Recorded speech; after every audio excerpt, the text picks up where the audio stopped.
nila Lacson at Soto, obvious po na nagsasabwatan. May maniobrahan itong tatlo. Si Ping Lacson, si Tito Soto, at pati po itong si Secretary Remulla ng DOJ. Una, hindi po may tatanggi na ini-screen nila at sinisiguro na hindi magkakalat ng pagsabog ng mga unnecessary and unwanted revelations ang mga witnesses.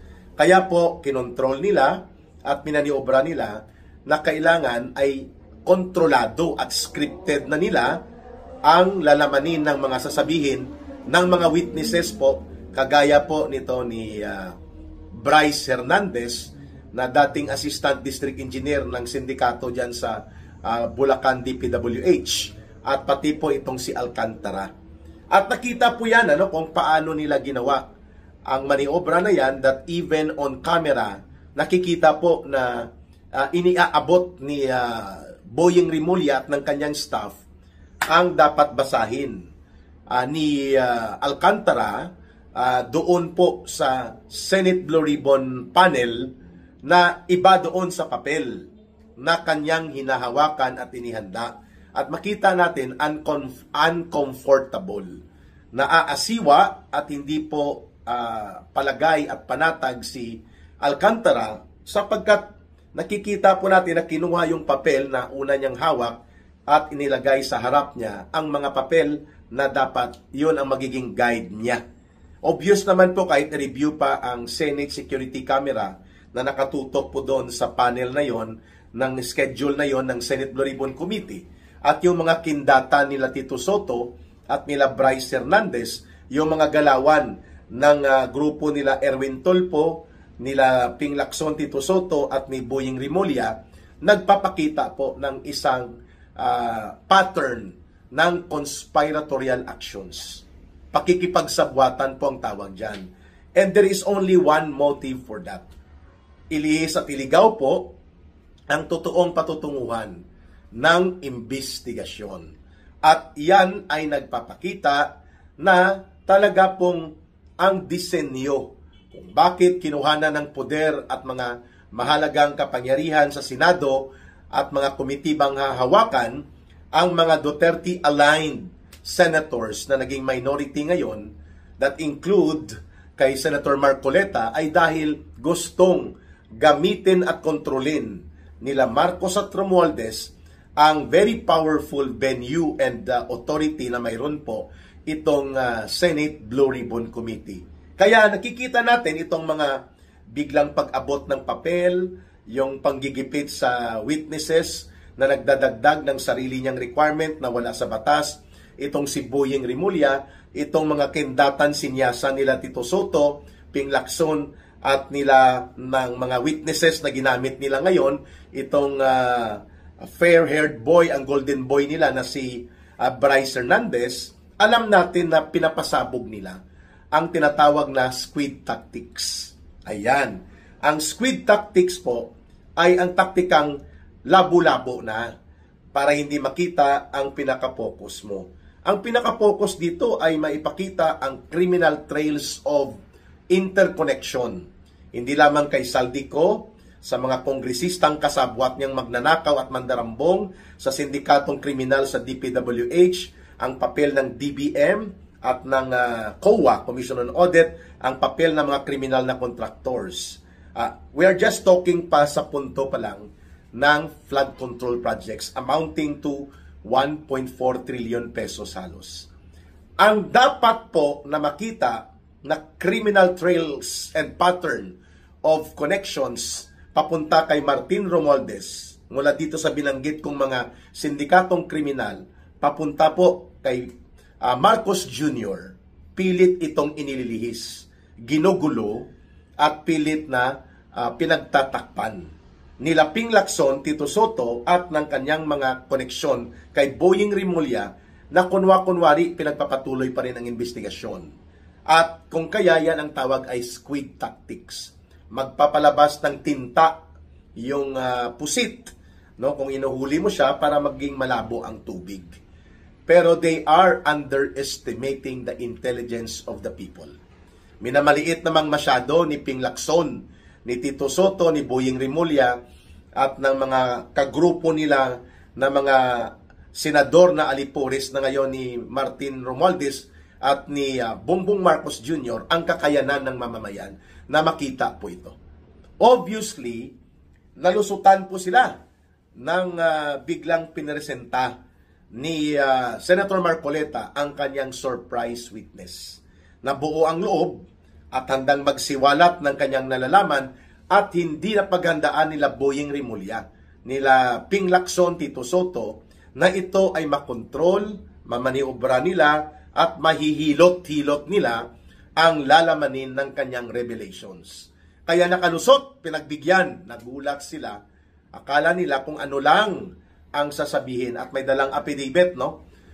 O sinumpa ang salaysay at nanumpa mismo sa harap ng Senate Blue Ribbon Committee sa buong kapulungan na yon at nakita natin ang kanyang delivery na i-connect niya ang mga criminal trails and pattern of connection and conspiratorial coordination sa pagitan nila Saldico at nila Martin Romualdez. At alam natin, ang sunod na dugtong niyan kay Marcos na, mga kababayan.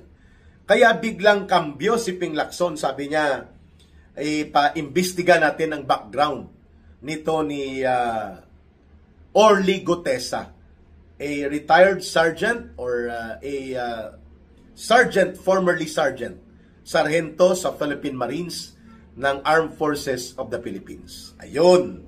At sabi niya, next time wala po tayong papayagang witness dito na hindi natin na-vet o na-check ang kanilang background. Wow, biglang nagkaroon ng background investigation requirement. Bigla na lang ito nang nalusutan sila ng sumasabog na revelations po nito ni Orly Gutesa. Ngayon, pati po ang mga affidavit pinapakontrol na ni Ping Lacson. Kailangan may pre-submission or prior submission para mabasa daw nila. Siyempre, pag nabasa nila, mahandaan nila, not on the day of the testimony lang nila babasahin. Wala din po yan sa rules, mga kababayan. So, kaya nga, medyo magbabanggaan na naman ito sa susunod na Senate Blue Ribbon Committee. Salpukan na naman ito sila nila Senator Marcoleta, and I hope na ang ibang senador ay talakayin ito sa plenaryo ang ginagawa ni Ping Lacson at nila Tito Soto. Kung hindi man sila makalusot doon sa Senate Blue Ribbon Committee, the minority and the opposition group must challenge this on the floor, itong ginagawang diskarte ni Ping Lacson. Pa-background check ang testimonya, pati ang tao, at walang testimonya na papayagan kung walang prior submission ng affidavit. Wow! Ano ito? Korte? Na para bago mag-proceed ang trial, magkaroon ng mga judicial affidavit bilang submission mo? My goodness. So, iba na po ito talaga sapagkat nagulat sila na detalyado ang recollection na inihayag ng sa testimonyang inilabas ni Ginoong Orly Gutesa. Kaya nga, to the rescue kaagad si Ping Lacson, no?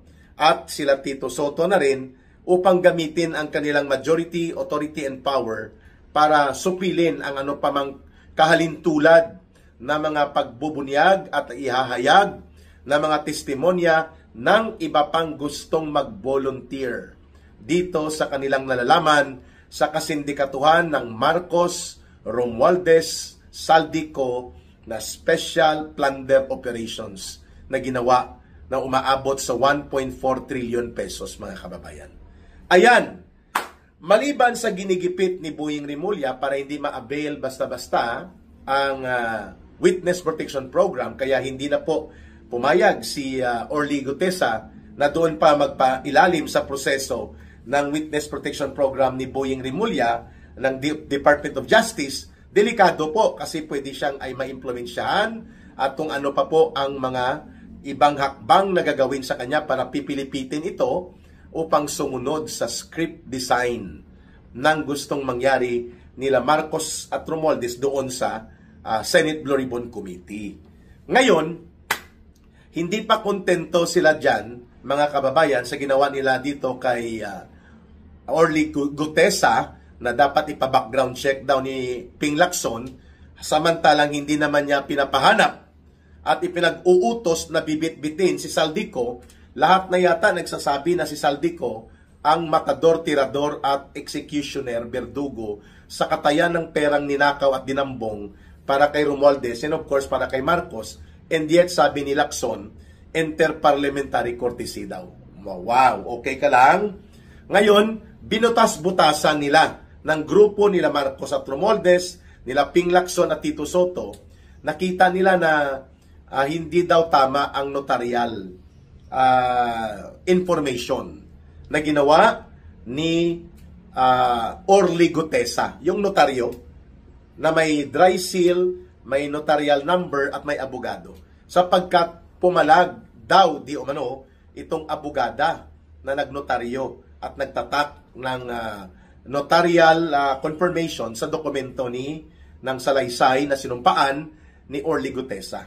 Ngayon, ang posisyon dyan, sa isang interview nakita ko ni former Congressman Mike Defensor, na siya po ang dumugtong at dinugtungan pala ni Orly Gutesa papunta kay Senator Marcoleta.